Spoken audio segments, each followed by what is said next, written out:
Ito pala yung part 2 ng ginawa natin. Ito tapos na. Bali, naayos na natin to.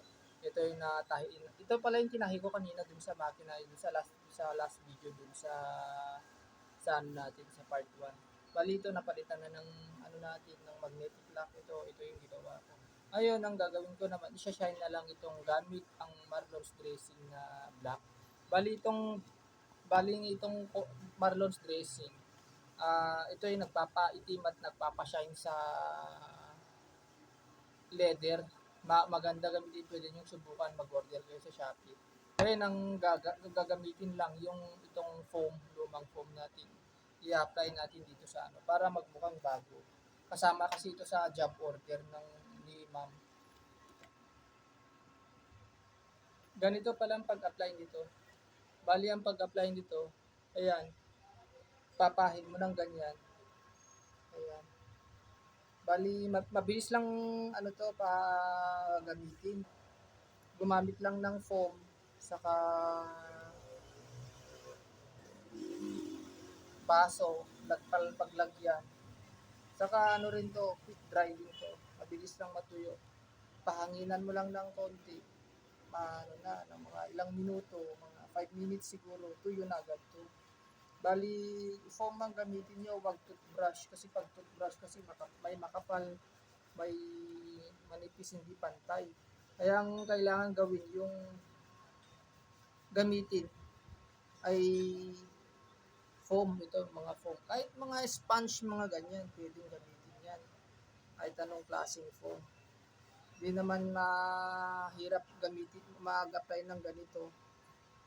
Saka, di naman nakakamansya sa kamay.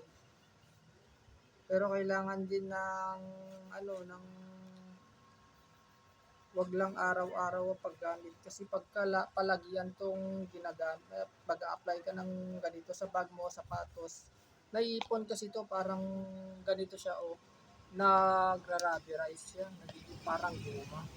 Kaya pangit dito pagka palagyan yung ginagamit. Yan, parang ito siya. Yan. Ito, pakita ko yung halimbawa nung ano ko, yan. Yan. Yung nakikita ko, yan. Yan yung naiipon. Kaya pangit tingnan. Pangit. Saka hindi rin kasi pwedeng lagyan ng box tong bag na to. Yung kiwi, mga ganyan. Kasi once na kiwi yung ginamit nyo at gumamit kayo ng light colors na damit, kulay puti, mga ganyan, magmamansya sa ano nyo, sa damit nyo. Itong ginagamit kasi natin na Marlon's dressing, pag once na natuyo na yan, hindi na kakapit yan sa damit. Kasi nagiging guma siya, saka hindi naman nakakamansya sa damit pagka ginamit itong item na ito. Parang pintura na rin kasi ito. Water base. Pwedeng haluan ng tubig. Saka hindi naman mabaho yung ano nito, yung amoy nito. Sakto lang. Hindi masakit sa ilong. Kaya sa mga gustong bumili ng nito, pwede kayong bumili sa Shopee. Kasi pag dito hindi advisable na ganito kalaki yung bibili nyo pag isa lang yung paggagamitan nyo kasi masisira din yan.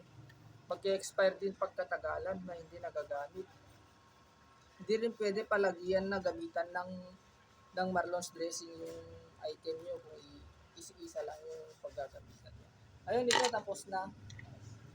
Bali, papatuyin na lang natin, papatuyin natin sa hangin para matuyo na siya at ma-clean na din yung magamit na. Sa mga gustong magpagawa, pwede niyo po akong kontakin nyo na lang po ako sa aking page, so kaya tawagan ako sa aking cellphone number. Gumagawa po ako ng bags, sapatos, leather jacket, maleta, saka sombrero.